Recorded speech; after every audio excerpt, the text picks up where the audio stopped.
How we doing, everyone? A lot of you guys really enjoyed the lock picking video I did last week with this little rake on this little sort of teaching tool lock. Now, where raking is good and you should learn this technique, and this is a sort of point I would get into first before moving into picking it pin by pin. A lot of locks do have certain flaws that mean you don't even have to pick, really. You can just bypass them. Now, whether that be you shim down the inside of the shackle to disengage the locking mechanism or not, there's a bunch of stuff out there that you can just bypass that way. However, some locks have sort of other issues at play, and here's one. Now, this has it, and a lot of the sort of mid to low range sort of padlocks that we'd all use on garages and that kind of thing have it as well. If you have a thin piece of metal like this broken key removal tool that has a sharp edge, you can use this to get into this lock. Now, I need to try and keep this in view for you. If we get in here, what we can do, if we can get to the right spot, just come on, you. That's that one, okay. Just feeling where the point I need to be is. There we are. And it popped open. Now, you'll notice I done no picking there. I didn't engage any of the pins to open this lock up. I just completely bypassed all of that. And thankfully with this I can show you how, because the little silicone case comes off. There we are.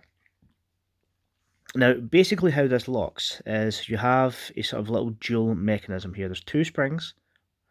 One spring, but with two moving sections. Now, these move in and out. Alright, in fact, let me just quickly grab the key.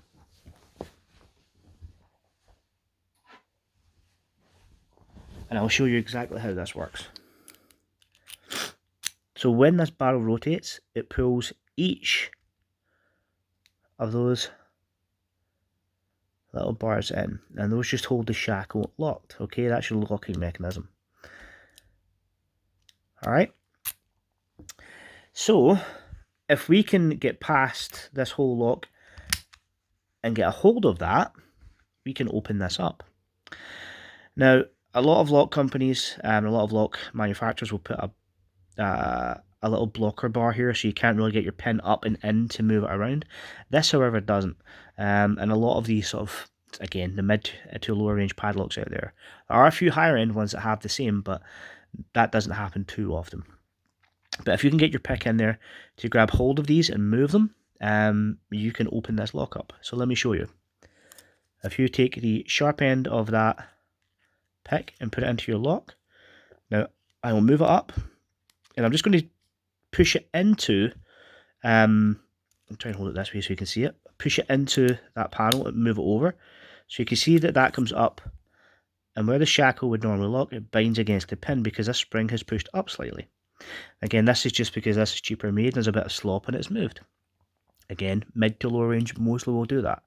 So all I need to do now is come up and pull this panel back. So instead of pulling up towards the body, so I know I'm going to hit this, I'll push down towards my hand this time. So get in there, push down towards your hand. Then as you dig that in, I'm going to pull over to my left. Now, if you don't get it the first time, it's just you don't have enough purchase. That was nearly. Let's see. If I flip this around, that might help. There we are. That was close. There we are. So all you're doing is contacting both these and pulling it out the way of the shackle, and it will open. So when you're buying a lock, do me a favor, try and go for sort of a mid to the upper price range. If you're going to be using this to secure anything, I would highly recommend it.